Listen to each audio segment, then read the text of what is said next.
नाज़रीन, पाकिस्तानी अवाम एक बार फिर माशी जो चक्की है उसमें पिसने के लिए तैयार हो जाएं, क्योंकि FPR की टैक्स अहदाफ में नाकामी ने हुकूमत के होश उड़ा दिए हैं। मार्च 2026 के महीने में 1367 अरब रुपए का हदफ पूरा करना तो दूर की बात थी, 200 अरब रुपए का बड़ा शॉर्टफॉल सामने आ रहा है। इस नाकामी का सीधा मतलब ये है कि IMF का शिकंजा मजीद कसेगा, जिसने पहले ही अगले माली साल के लिए यानी अगर हम बात करें 15 ट्रिलियन का पहाड़ जैसा हदफ हमारे लिए खड़ा कर दिया। अब इस खसारे को पूरा कैसे करना है, इसी पर बात करेंगे। शहरियार भट्ट साहब माहिर मईशत हमें ज्वाइन कर चुके हैं।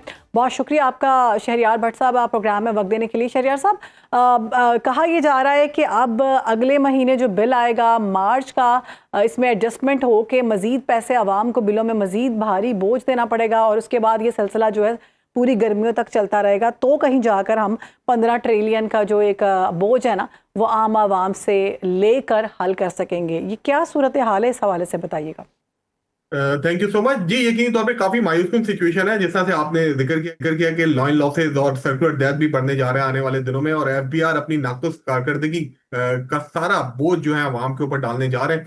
ऑल दो के FBR ने कुछ कलेक्शन तो की हैं, हमने देखा कि 610 अरब रुपए का जहां शॉर्टफॉल हुआ है, वहां अगर लास्ट ईयर से कंपेयर करते हो 8% का कुछ इंक्रीज तो हमें नजर आता है। ऑल दो के टारगेट बहुत ज्यादा हैवी हैं, लेकिन FBR ने जो अपनी रिफॉर्म्स करनी थी अपने इदारे में वो नहीं कर पाए बदकिस्मती से। इस वक्त भी अगर हम देखते हैं तो हमारी कंट्री के अंदर तकरीबन 5.9 मिलियन लोग जो हैं वो टैक्स पेयर्स हैं। हमें टैक्स पेयर्स की तादाद को बढ़ाना पड़ेगा, इसको काफी ऊपर लेकर जाना चाहिए हमें। और साथ साथ अभी भी तकरीबन 8 करोड़ के लगभग लोग कहते हैं कि इस वक्त टैक्स नेट से बाहर है, उनको टैक्स नेट के अंदर लेकर आए। सारा बोझ इस वक्त आपने सैलरी क्लास के ऊपर डाला हुआ है। और अगर आप देखते हैं तो अगर लास्ट ईयर की अगर मैं नंबर की बात कर लूं तो तकरीबन सैलरी क्लास ने 266 अरब रुपए टैक्स अदा किया है, जो कि आपके जो रियल एस्टेट सेक्टर है उससे तकरीबन दुगना है। और ताजिरों की बात करें तो सिर्फ 60 करोड़ रुपए उन्होंने टैक्स अदा किया, जो कि बिल्कुल भी जस्टिफाई नहीं है। हमारे ख्याल में टैक्स के जो टैक्स नेट को ब्रॉड करने की जरूरत है और इसको फैलाने की जरूरत है, ताकि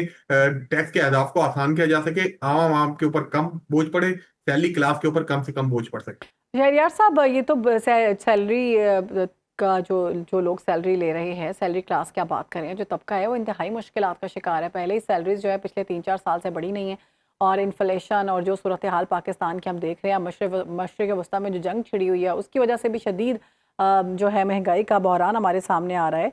तो ऐसी सूरत में मज़ीद जो फरवरी के ईंधन की कीमतों का फ़र्क है, वो फ्यूल एडजस्टमेंट की सूरत में अप्रैल के बिलों में आएगा। हुकूमत के पास कोई ऑप्शन मौजूद नहीं है कि सैलरी क्लास के लिए और दीगर जो लोग हैं, जो मुतवसत तबका है, उनके लिए कोई आसानी हो सके?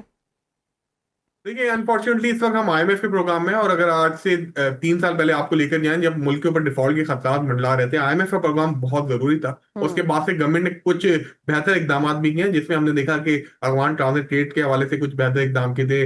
हमने कुछ जो डॉलर स्मगल हो रहा था उसका खात्मा किया, जिसके बाद हमारा डॉलर एक जगह मुस्तहकम है, 280 के आसपास हमें नजर आता है।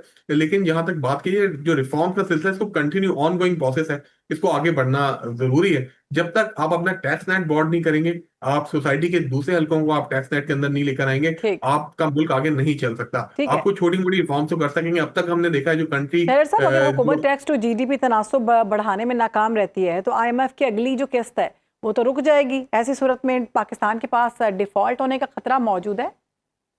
नहीं, ऐसा तो अभी अल्हम्दुलिल्लाह ऐसी कोई बात नहीं है कि अभी डिफॉल्ट होने के खतरा तो दूर दूर तक नहीं है, क्योंकि पाकिस्तान के नंबर्स काफी ज्यादा मुस्तहकम हैं। वही मैं आपको बताना चाहता अब तक गवर्नमेंट को काफी हद तक सपोर्ट दिए रेमिटेंसेस ने, जो कि 40 अरब डॉलर के लगभग इस साल गवर्नमेंट को रिसीव हो जाएंगे। फिर पाकिस्तानी रुपया जिस तरह से मुस्तहकम है, हमारी इंपोर्ट को हम किल करने में कुछ कामयाब हुए हैं, जिससे करंट अकाउंट पिछले 2 माह से सरप्लस रहता है। लेकिन चूंकि इस वक्त जंग के खतरात मंडला रहे हैं, और आपने देखा जिस तरह की दुनिया भर की मैशत इस वक्त जमूद का शिकार है, मिडल ईस्ट क्राइसिस सर उठा रहे हैं, ऑयल प्राइसेस दोबारा से बढ़ना शुरू हो गए, जिससे हमारा इंपोर्ट बिल बढ़ेगा। गवर्नमेंट अभी तक कोई वादे हिकमत अमली सामने नहीं ला सकी। हमने नहीं देखा कि लोगों को जो है आपने थोड़ा सा लोगों की रनिंग कम की, ऑयल की हम्म हमारी जो जितनी भी हमारी कंजम्पशन है उसको अभी तक हम कम करने में नाकाम हुए।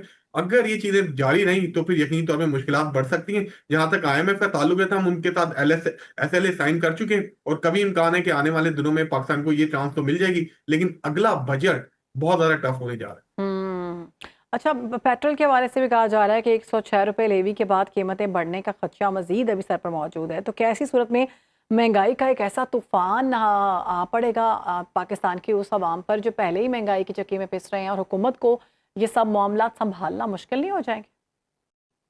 देखिए, महंगाई का तूफान तो आ सकता है यकीनी तौर पे, अगर हमने जो हमारी जो लाइफ स्टाइल है इसको हमने चेंज नहीं किया है। सबसे बढ़कर जिस तरह से ऑयल प्राइसेस बढ़ रहे हैं वो बहुत ज्यादा खतरात की अलामत है। अगर हम्म। हमने हमारा लाइफ स्टाइल चेंज नहीं किया, ऑयल की कंजम्पशन हमने कम नहीं की, जिस तरह के हमारे अखराजात हैं हमने अयाशियां कम नहीं की, तो जब तक ये चीजें बेहतर नहीं हो सकती।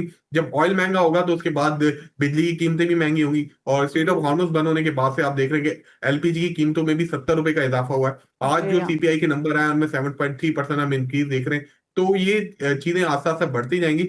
अभी तक हमारी खुशकिस्मती ये है, आप कह सकते हैं कि हमारा रुपया एक जगह मेंटेन है। अगर हमारे रुपए पे प्रेशर आना शुरू हो गया, ऑयल प्राइसेस बढ़ना शुरू हो गई, तो आप देखेंगे कि चीजें आउट ऑफ कंट्रोल होना शुरू हो जाएंगी, जैसा हमने पीडीएम की गवर्नमेंट में देखा था 2.5 ईयर अगो, जब जी। चीजें काफी ज्यादा महंगी होना शुरू हो गई।